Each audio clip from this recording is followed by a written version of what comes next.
Hi, I'm Rachel. And I'm Matt. Hi, I'm John. And this is Come In 81 Kilo, a Forever Night podcast.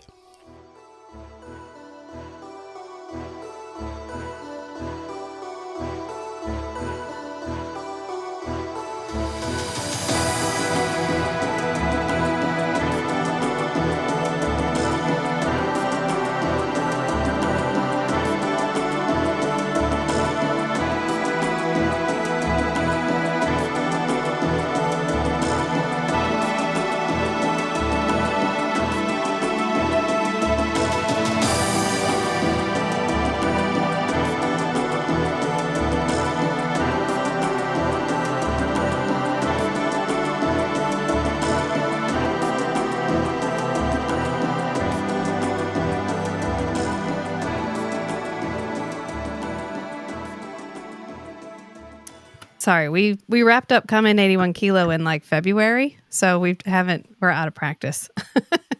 We did every single episode. We ran out, unfortunately. They stopped making them. I don't know if you knew that.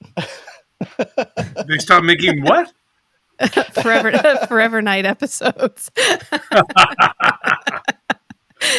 We got to 70 something and they stopped making them. Nobody ever told me that. All right. So I pulled our Discord and got some questions for you. And then we have some questions, and then just feel free to talk about whatever you want to too. But how did you get your start in acting? Like, where did you start? I started in my hometown of London, Ontario. I did a play when I was a kid. A little boy, when I was in public school. And I loved doing that. And then when I got into high school, I auditioned for the school play and got Guys and Dolls. And it's so cliched, but I look back on it, I got bitten by the showbiz bug. And I really, after that, it's like, wow, I really enjoyed acting. I got out of class. I got a lot of attention. The school show went well. We did Guys and Dolls. I was the lead. And then I went into university and I pretended to be an English major for a couple of years, a journalism major, and then an English major. Then I went into film and theater and then went, oh, man. No turning back. And then I left university and took sort of a little bit of time off, like about 7-8 months, and sort of had a little bit of a thing with my father and my parents. Sort of didn't talk to them for a few months. And then we had a rapprochement, and I went to Toronto and got involved with Second City in the workshops. And I got my tie caught on the Second City wagon, and I auditioned for Second City in Chicago, and I got a job. And I kept that job, and I never looked back. That's kind of but I started in London, Ontario, and in drama class and in high school and public school. Yeah, so long answer, right? Too long. No, that was good. No, we like long answers. But you answered my next question, which was, did you always want to be an actor? Well, my parents said I wanted to be an actor, and my family sort of reinforced the notion that I was a bit of a clown and performer. But I was the youngest child, and in a lot of ways, there's this sort of a classic thing about youngest children. Apparently Robin Williams and Billy Crystal, a lot of people were youngest children. So I don't know whether Geraint Wyn Davies. I don't think Geraint is. I think he's the son of a preacher, so that's a whole different category. Yeah, what's funny? I actually don't know if he has siblings or not. I have an entire podcast about him, and I have no idea. You don't know whether he has siblings, and I worked with him, and I don't think he does have siblings. I know his parents are still alive, but to this day?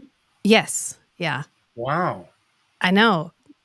Meg, my co-host for the podcast specifically about Gare, was telling me, and I was like, for real, like still alive? That's crazy. I think they're in their 90s. I have to say, really, really lovely, lovely parents. My goodness. Salt of the earth, his father. I remember his father particularly. His mother is lovely, but I remember his father, because his father, I talked to him a bit more than his mom. Did they come visit the set when you were Yeah. filming?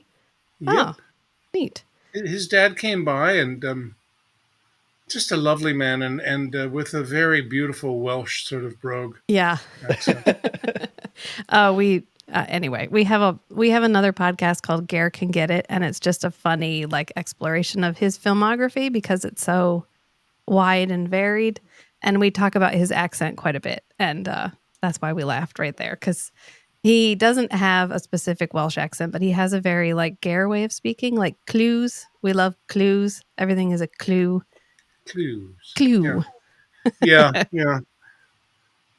Well, we had a different cadence on Forever Night. I mean, I sort of employed my Chicago um, accent as Schanke, but that's. I mean, I didn't want to sound Canadian Yeah. Mhm. in any way, shape, or form, which I am by birth, but I sort of um, I'm not as Canadian accent sounding as I once was when I was before I left Kenyatta. So, do you have a favorite type of character to play? That's a really good question. Um, I like playing glib characters. I like playing characters that have a sort of verbal dexterity and that are smart.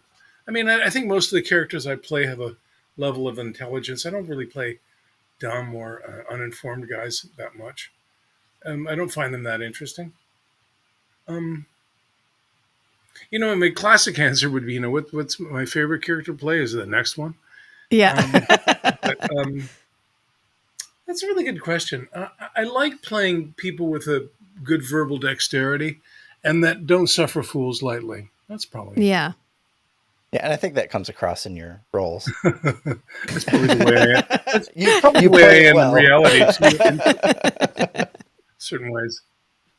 So, how did you become involved with Nick Knight, the pilot movie? Um, that was a really circuitous story. I had a deal as a writer, producer, and actor at what was then known as New World Entertainment. And I had an office over there on Sepulveda here in LA. And I was developing a show there that went to NBC Productions called Monterey Jack. And New World actually claimed ownership to it. And then New World became Columbia Pictures Television. And there was a lot of sort of back and forth. My show, Monterey Jack, went to pilot at NBC and then it fell apart. And then New World, which was now Columbia Pictures Television, had this show called Forever Night, or excuse me, Nick Night. Mm, And they had a director attached, a man named Farhad Mann, and they had Rick Springfield. yeah. Um, and they asked me to come aboard with that. And that came through my association, as I said, with Columbia Pictures Television, formerly New World. And there's a lot more to the story in terms of my relationship with Columbia Pictures Television and the powers that be there. And they weren't, because of, we had a little bit of a difficulty with my project over at NBC.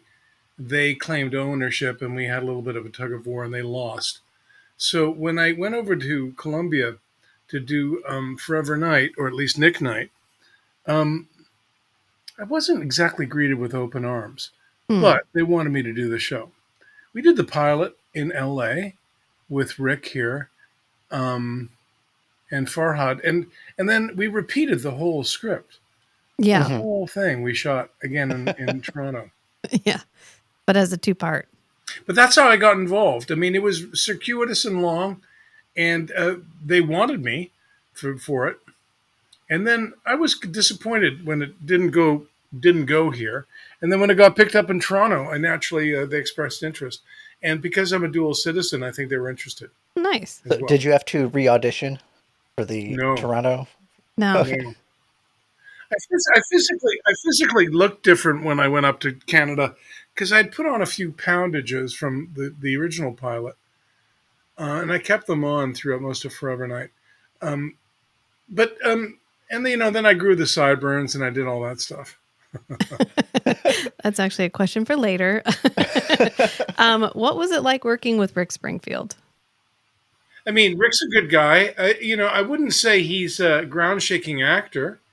It was more fun and challenging working with Gare because Gare's a real thespian. Mhm. Rick had a sort of a very laid back approach to it, and I really enjoyed working with him. Although I don't think it was long enough, and I don't know whether he was entirely into it. But Huh. it's tough to gauge with certain people that are, I would say, that come out of the music world because they're not really playing anything else other than sort of a larger Yeah. version of themselves. Yeah. So I wouldn't say he was putting on a character, and that's no flies. That's no flies on him. But he wasn't. I would say. I mean, he was acting, but I wouldn't say he was, a great actor. Yeah. But I he mean, that was, makes sense. serviceable in the part. Um, but I think that also had something to do with why I didn't go. I mean, I think the Rick Springfield star effect sort of I've always felt like it overshadows Nick Knight a little bit. Like, oh, it's Rick Springfield in this movie instead of like, oh, it's this movie. Oh, look, it has Rick Springfield in it. Listen, there's a term for what that's called in Hollywood, and it's called stunt casting. Is when you put in, like, I don't know whether you guys remember Joey Buttafuoco, but the Long Island Mhm. Lolita. He ended up shooting, and he became this guy. And then all of a sudden, one day, I'm reading for a sitcom, and they, this is many years ago, and it's like between you and Adolf Hitler. It's like, really, or it's between you and Joey Buttafuoco, because these people, it's stunt casting. They bring them in. The Adolf Hitler thing is a joke and probably not that Yeah. funny, but the whole notion is that they bring in people from the real world, um, and uh, sometimes it's because of infamous reasons, right? So I'll never Mhm. forget reading for this sitcom. They go, "Oh, it's between you and Joey Buttafuoco," and I'm going, "Really, really?" And I didn't get it. So the character of Schanke is quite a bit different between the movie and the Canadian plot pilot. Was that intentional, or did that just different director, different You talking about actors to play with? from Rick Springfield to Forever Night? Yeah, because in Nick Knight, Skanky is a much more like a harder, more sarcastic character, and then when we get to the Dark Knight Part 1 and 2, we get more of the like skanky. So I wasn't sure if that was just you had different actors to play with, and so it came off a little bit different, or was that intentional? It's interesting. I think it wasn't. I wouldn't say. I mean, it was. It was. There was a deliberateness to it. I knew that it was happening. I played it differently. But the way I work is not entirely. It wasn't like, oh, okay, this is what I'm going to do. It's intentional. It also had to do with the dynamic and the way that the guys wrote the show in Toronto, and the way Garrett was, and the way the backstory was.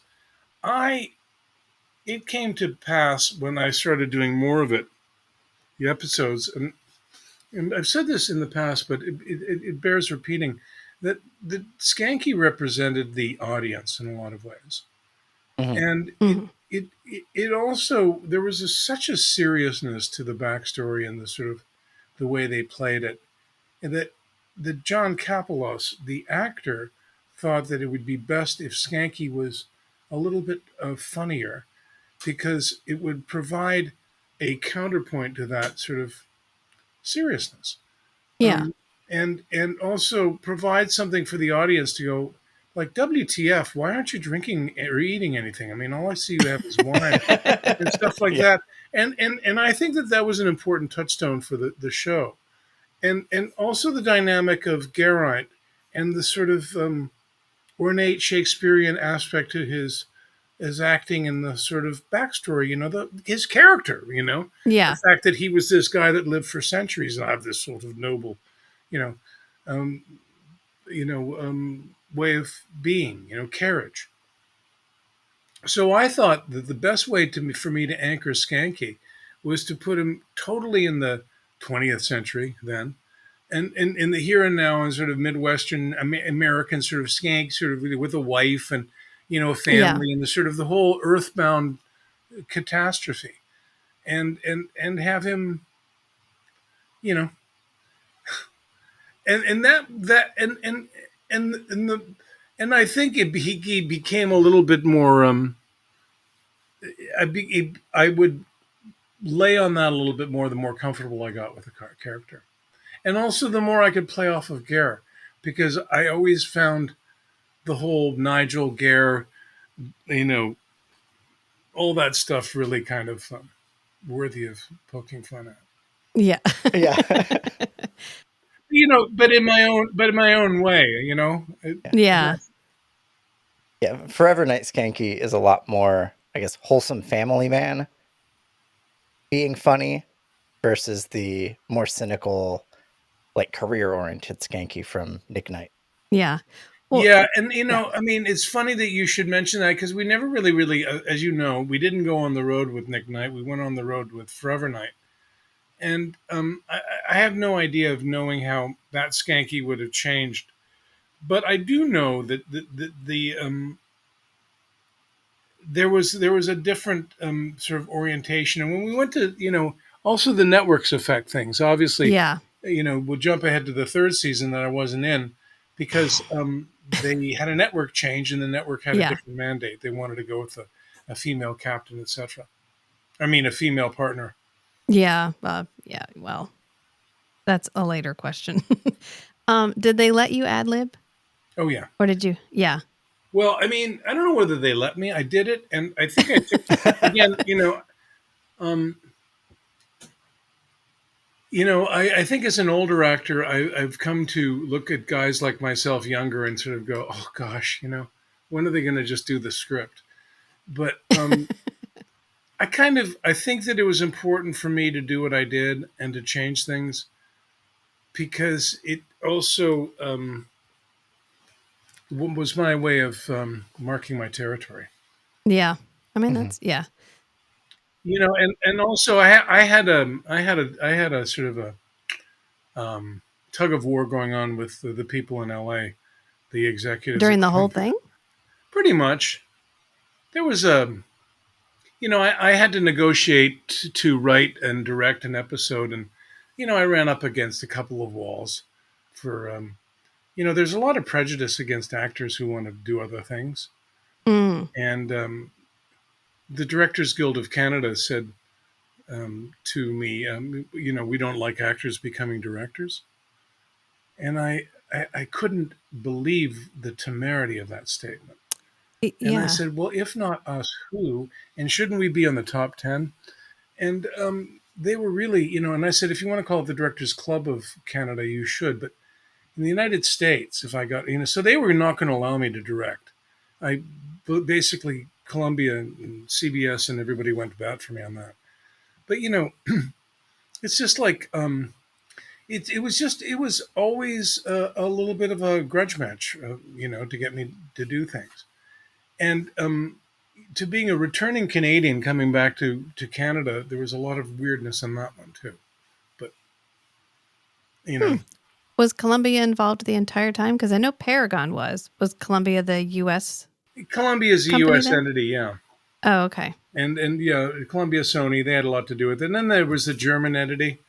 I mean, I don't know whether you've heard this from other actors, but they wanted to do the German shows were a little bit longer. Are you Yeah. knowledgeable about Yes. The this? Euro Yeah. minutes. Yeah. Yeah. Yeah.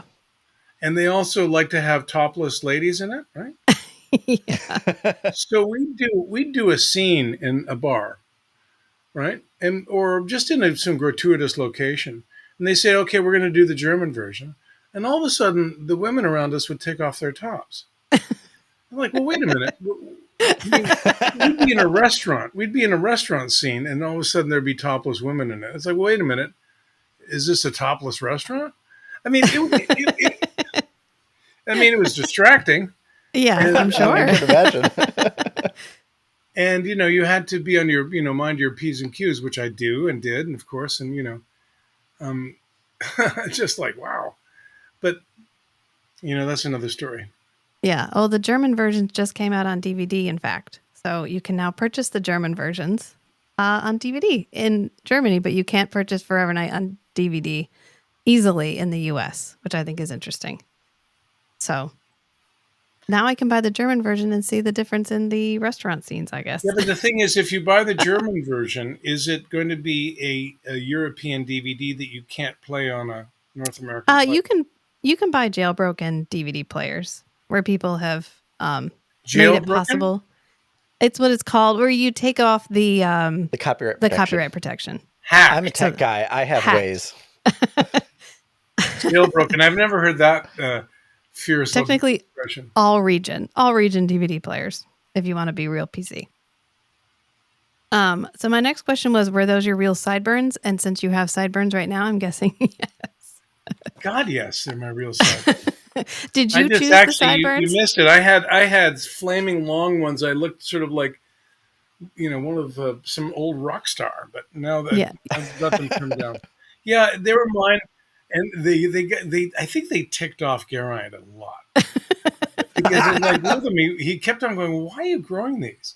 And the more I grew them, and the more Elvisy they grew, the more I dug it. And I just did it. Yeah. And it was, I think it was a kind of a cool thing to do. Yeah. In fact, in the podcast, we have the Schanke sideburn index because some of the episodes are aired out of order. So your sideburns will change length.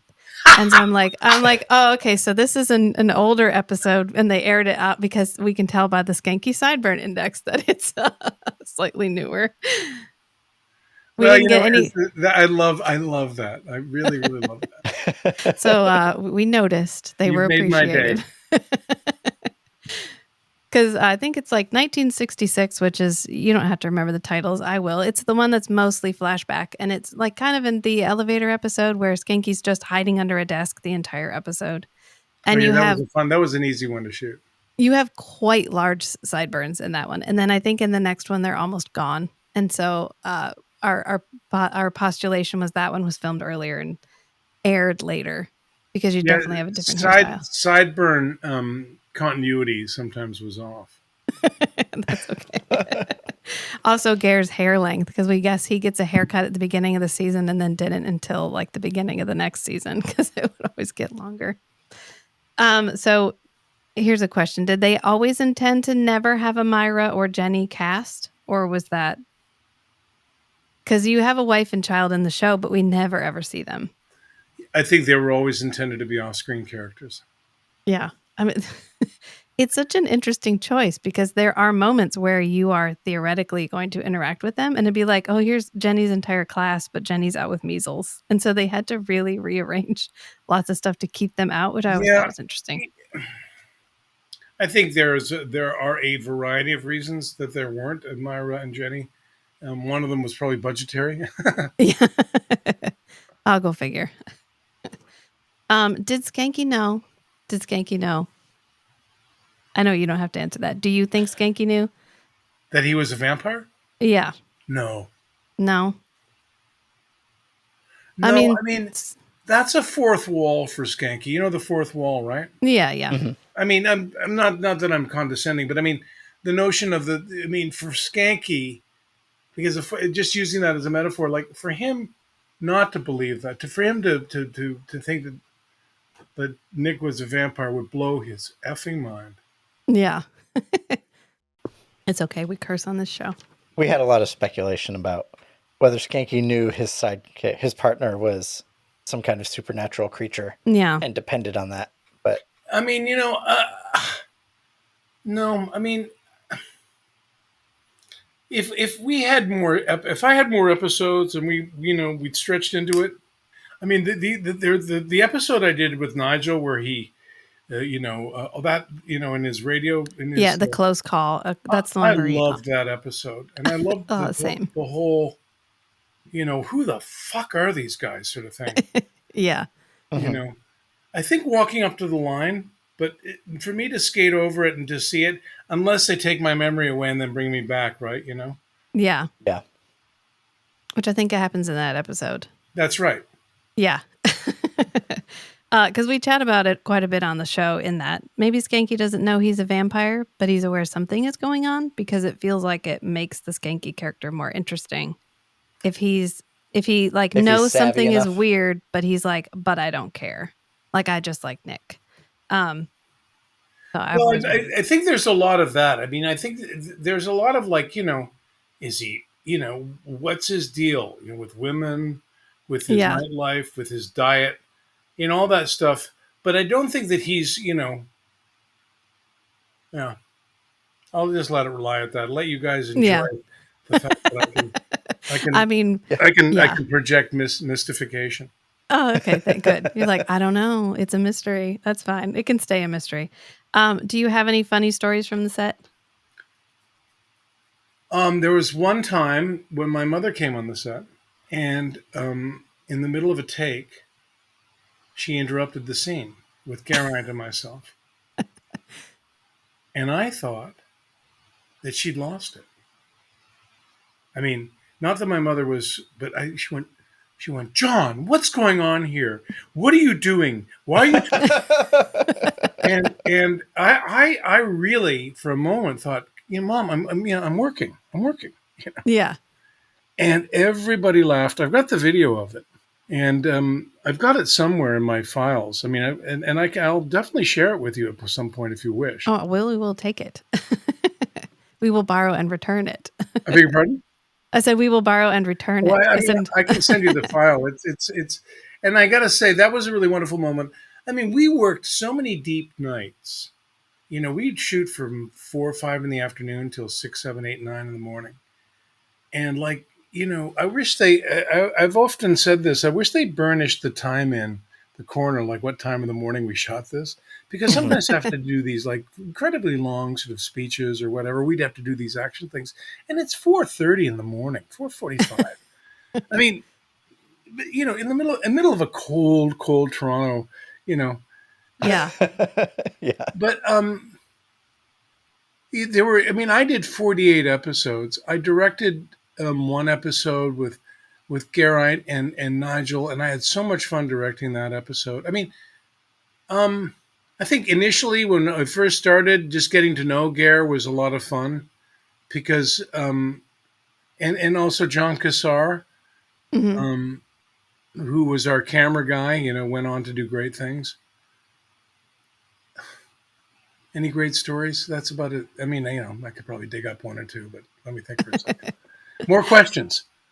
Okay. So my next one's actually, you keep answering my next question, which was you mentioned your mom came to the set. So we already answered that one.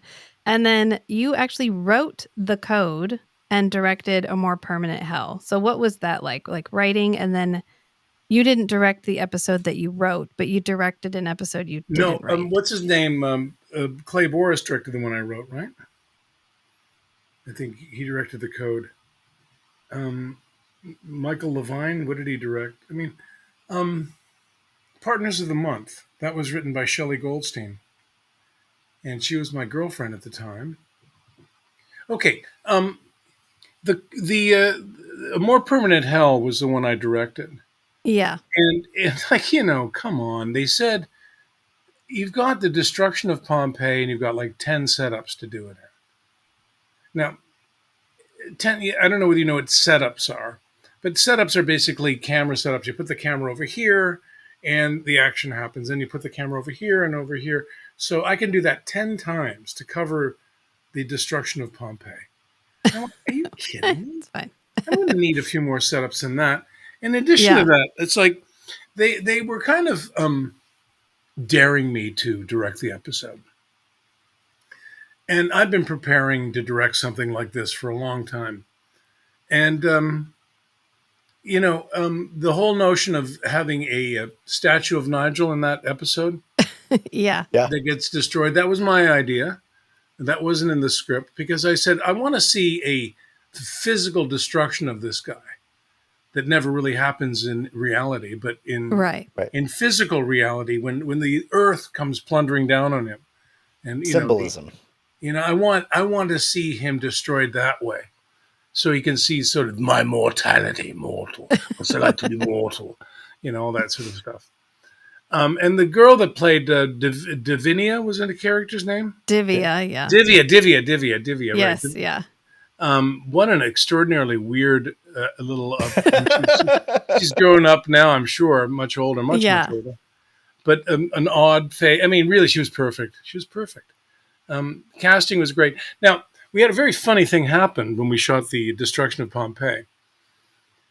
Um, we had to jigger the whole set, and this whole thing had to shake, and all this smoke and Yeah. all everything. And we had the camera back here, and we had the whole set destroyed and fell apart. Boom! That was the last thing we did with that set was to destroy it. Mhm. And I'm directing. No, I think I'm acting in another episode. An episode later, and they're editing the episode that I directed, putting it together. And I get a tap on my shoulder and go, John, you got to come to the editing room. We got a problem. I said, oh no. So I go to the editing room, and I think we just shot the episode or whatever. As I said, maybe working the next episode. And they show me the footage of the set being destroyed and all the smoke and everything falling apart and Nigel's statue falling and all this stuff. And the guy, I said, it looks great. It looks great. It looks great. He goes, yeah, take a look over here. I said, okay. Takes a look over here. And in the dust and everything, you see a crew guy sitting there, and all of a sudden looking up and realizing the camera's on him, and he crawls off. Now, it's all during the dust and everything, so you can Yeah. barely see it, but it's happening right there or there, wherever. And I went, holy shit, no. He went, yeah. Can you believe it? And I said, well, we can't, he said, what can we do? Well, they went in and they digitally removed it. Now, this is, not today. And we're Right. not working with the present computers and stuff. But they managed to do that. They managed to fudge it. That was a funny experience of directing that episode. There was also another thing that happened. Nigel and Geraint wouldn't love to hear this, but there was one day when I was directing an episode that the guys wouldn't come out of their trailers after lunch because they were a little bit ticked off as to the way I directed the scene before lunch. I said, Oh. really? I said, yeah, they're, and I said, come on, they're acting like actors, and they're fucking the directors. You have to shoot a certain number of pages during the day, and that was the one time, the whole 48 episodes, that I was on the other side of the thing, and I said, get them out of their trailers and tell them to get working. I'm not going to tolerate this. Yeah. And they were serious. They both of them were playing a little hissy fit on me, and it was uncalled for, but it happened. I mean, it was an episode about a meteor that was going to hit the Earth, so it's fine. It wasn't Shakespeare. Yeah, I mean, it was a good. They were both stretching they were both stretching their acting egos a little bit. Yeah. There was a scene that we had shot that morning that under the stairs where like Nigel appears here and there. Yeah. And they didn't like the way I shot it, but it really, really worked out. It did. That's a good scene. Oh, yeah. Yeah, that's okay. Sorry, I won't. I remember the episodes better than you. That's fine. But I've watched them boys will be recently. boys. Yeah. They just had to push And I you was a the little man that day, so. The man. The man. So you wrote The Code. Is that the only episode you've ever written, or do you have other writing credits? That's the only episode of that TV show I've written. Yeah, I've written Forever other Night. episodes of TV, but nothing that's been produced.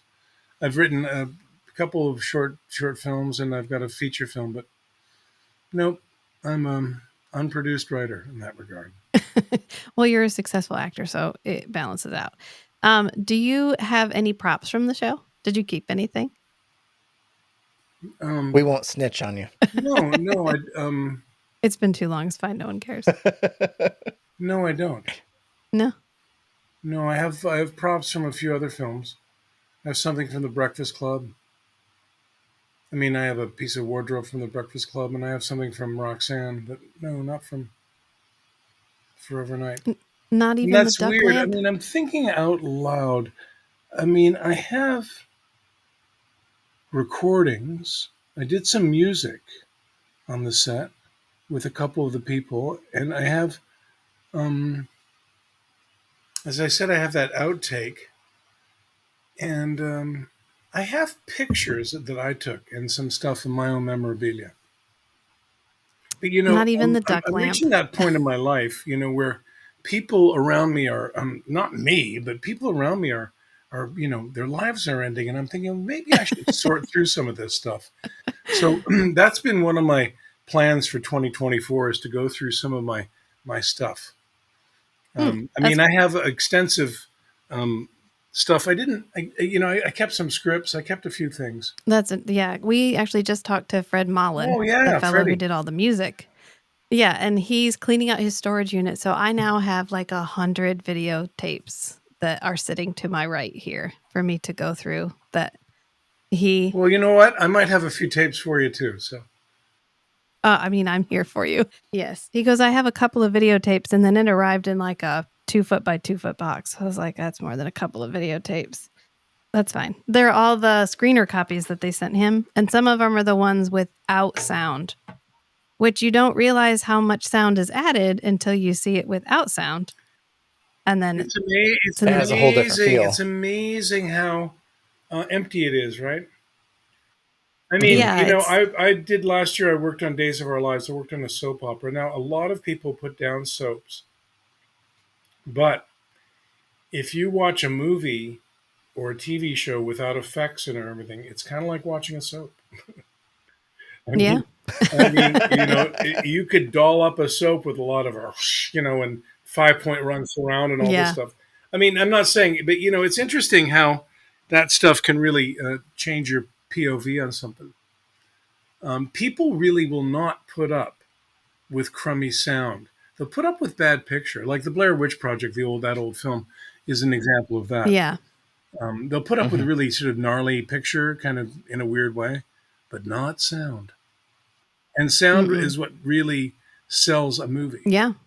Yeah, you're very true. In fact, one of the, well, I mean, picture does too, and anyway. editing and acting and all that other stuff. But Yeah, but no, I mean, yeah, because I know that some of the more recent movies we've gone to see in theaters, the music is so loud and the voices are so low, you almost can't hear what's going on. And it's kind of the trend right now is just to have I like a, hate it. As a matter of fact, Yeah, it's like a weird I'm sound mix. I'm Yeah. finding a lot yeah, of narration in stuff that I'm watching on TV.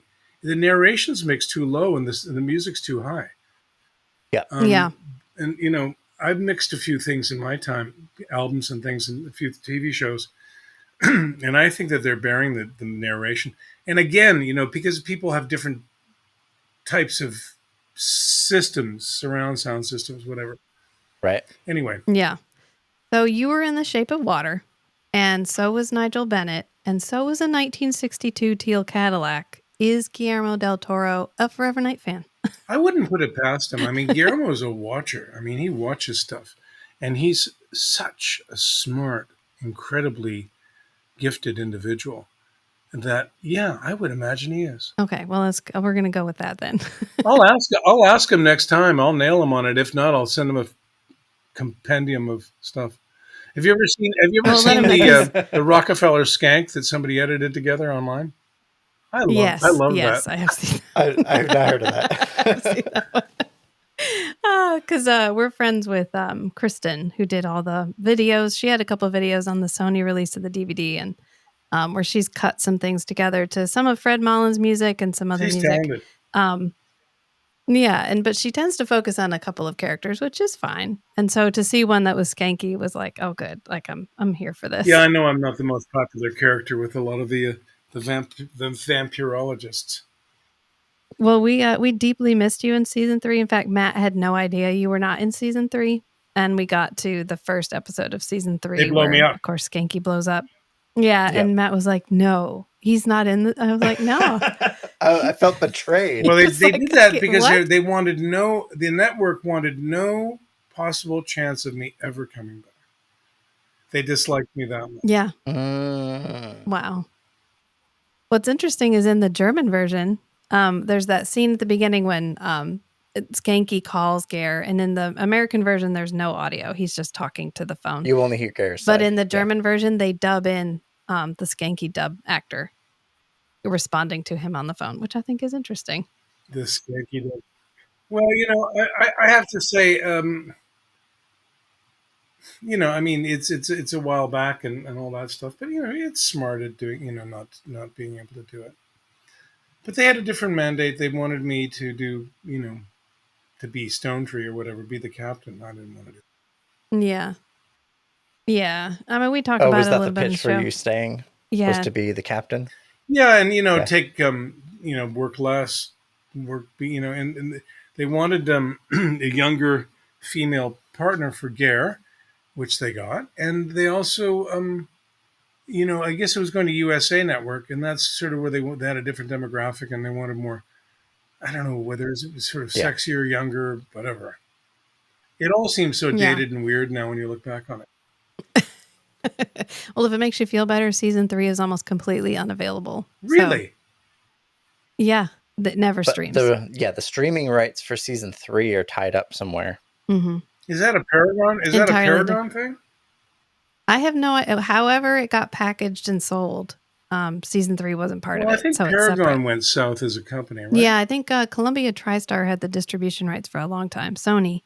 And then when they lost them, they're kind of just in the wind. And so We have someone on our Discord trying to track them down the licensing rights for streaming for season 3. Yeah, but even when it was on Amazon Prime, you could stream season 1 and 2. Season 3, you couldn't even buy.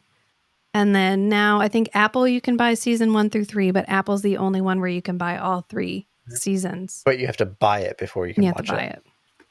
More questions. Okay, I'm going to let you chew for a minute.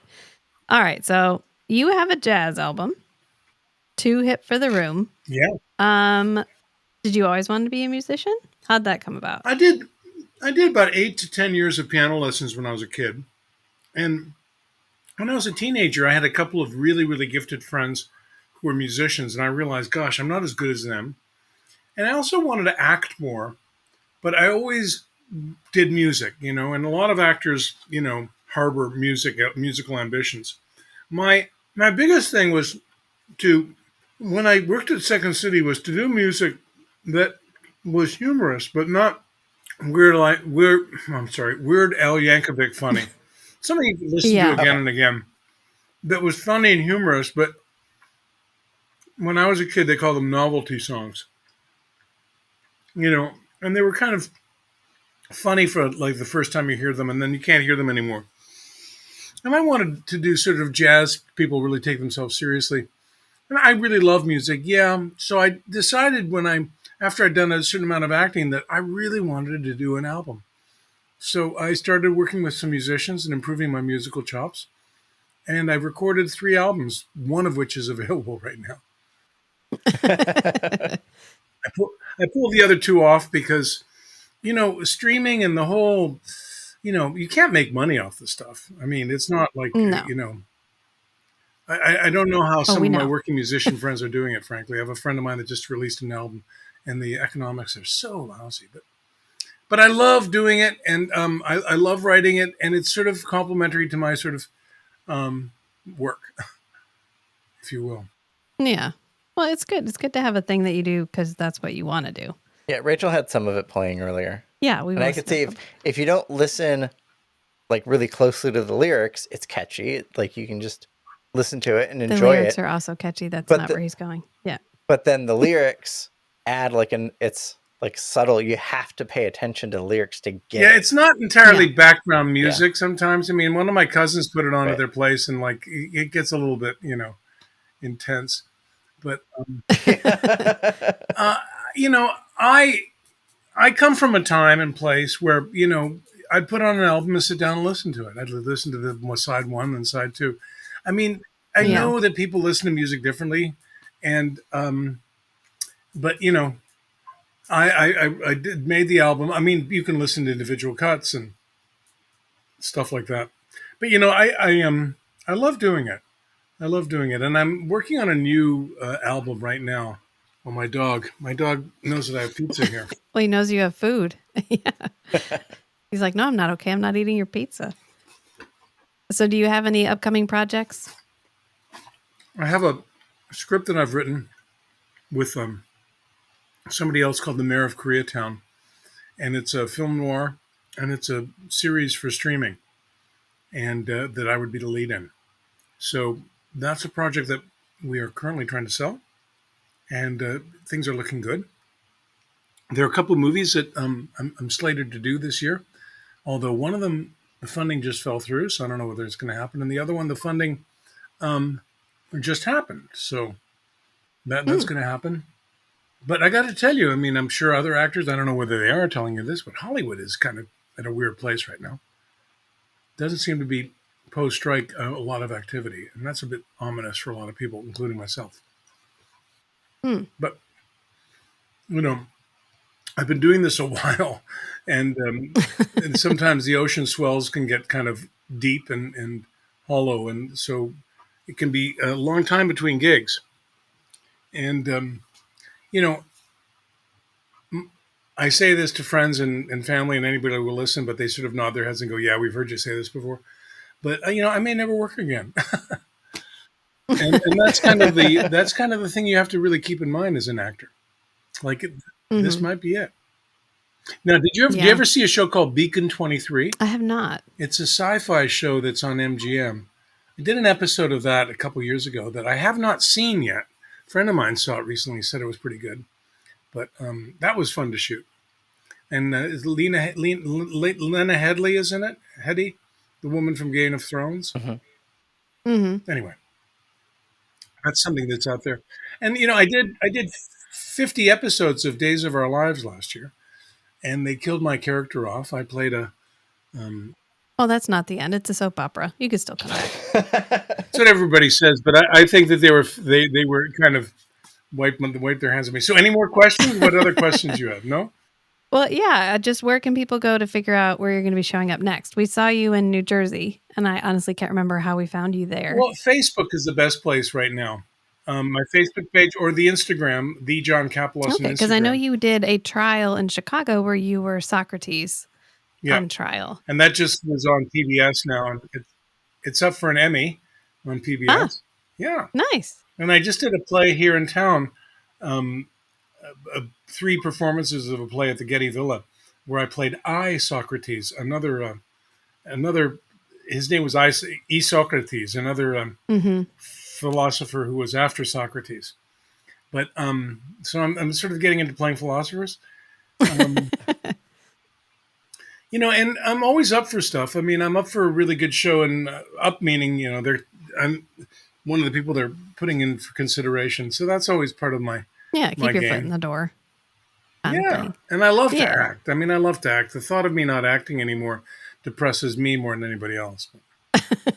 Well, I think you're good. You've got like 200 credits on IMDb, so just Who's steady counting? rolling. Who's counting, right? Well, IMDb counts, that's how I knew. But yeah, because we were trying to make it to Chicago, but we didn't hear about it till too late and then couldn't go. So I just wanted to see if there was the best place to go find information. So Facebook or Instagram. Well, I mean, I'll now that keep your ear to the ground. Now that I know you guys, I'll make sure that you're in the loop. And, Okay, because we're happy to advertise for you if you have well, I would love anything. that. I would love that because I'm thinking of doing going on the road with my band, with a big band, and doing shows in Cleveland, Chicago, New York, and so we're working on the logistics of that. Because I'm not going to travel with a 18-piece big band, but I would travel with a Mhm. piano player, and we'd go and do the band, pick up the band in every city because there are enough musicians in those cities. And Yeah. I want to perform live. I want to do some live singing and performing. Yeah, I could see that being So pretty That sounds fun. exciting. Yeah. Yeah, we just talked to Fred. He's in Nashville. So um my niece has a boyfriend who just moved there to do drumming. And so we were talking about, he was saying that's like such a unique place for musicians and kind of you The don't scene. the Yeah. scene, I guess. Yeah. And Fred is so, he's inventive and clever and smart and so talented that, but show business is a matrix. It's Yeah. tough. And um, I was told the other day that friends of mine were out and with a bunch of people, and they didn't know who Steve Martin or Martin Short were, but they knew who Selena Gomez was. So it's like, once you're over a certain age, people don't know. They don't care. Oh, well, we knew you. It was fine. Drove all the way up to New Jersey just for you.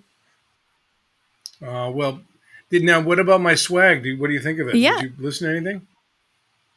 Oh, Meg has it. Yeah, Meg has your album that she bought. Then did she listen to the extra tracks? Oh, yeah, I'm sure she did. Cool. Yeah, she's in Tennessee too, so we don't live close to each other. But yeah, we took it apart in the hotel room and had all the unpacked everything. Unpacked, yeah. You had the hand drawn cards and some other stuff in there, so that was really sweet. That was my little thing. Did you sell out? Did you sell all 6? Yeah, I did. People bought them. Awesome. Good. That was really good. Oh, thank you for coming on and for chatting with us. Well, thank you for having me, and have me again. I mean, if it would be fun if we did get Nigel and Geraint together, the 3 of us on one day. I would die. We are going to Toronto because then the stories will come out. Because honestly, you asked me about stories, and there are a few that I could tell, but I think I'd have to get their permission. So yeah. Well, we've seen Kathy. Disher. Yeah, Catherine. I should call her Catherine. My apologies. That's all right. We met Catherine in Orlando, and then we got a cameo from her as well. And I feel like anytime you get in her orbit, she loves to tell stories about things. And Meg and I joke that we're Fort Knox, can't repeat any story she's ever told us. And she loves to diss. Disher loves to diss. Dish. I mean, not diss. Yeah, it's just been fun. We've actually gone on a bit of a road trip. We met Gare in Stratford. We saw Catherine in Orlando, and then saw you in New Jersey. How lucky for you! What'd you see him in? We saw him in Grand Magic. Oh, fucking A! That's great. That he was in last year. Yeah, it was really, and he's in London Assurance this year, so we're going to see him again. He's great on stage. And yeah, we're going to be in Stratford, and we're actually going to meet with Nigel when we're in Stratford. So we'll get the whole. Well, when you see them, you make sure you say hello to them from me, okay? Okay, that I will. Everybody says that. Say hello to them from Catherine. Kathy said that. Gare said that. So actually, I think he said that. I don't know. I blanked out. It was the weirdest moment of my life. That's why we have the whole podcast, because Meg and I, we waited outside the door. And he came out. Grand Magic. Yeah, he came out to say hello and to sign our poster. And I just, Matt had to push us forward. Meg and Rachel both blanked. Matt had to push us forward and was like, "This is Meg and Rachel." And I was like, "Hi." Never in my life have I ever done that. I've ever been speechless before. I don't know what happened. It was late at night. That's what I'm going to go with. I don't know. It was weird. But yeah, so we've had a wonderful time, kind of going on a road trip, Forever Night road trip, 30 years. If this is going to be without a picture, that's good, because you are blushing so much right now. No, it's hot. It's hot. It's North Carolina. It's it's hot. It's hot. You're just talking about Gare and Nigel. I guess I don't elicit the same response, but no, you're no. I'm teasing. I'm being professional with you right now. No, I'm just teasing. They're really, really, they're both extraordinary performers, and so is Catherine. I mean, and dear Natalie. Oh gosh, what am I blanking on her name now? Not Natalie. Deb. Deb Duchesne. Has anybody heard from her? No, she's just disappeared. Funny, everybody asks, and nope.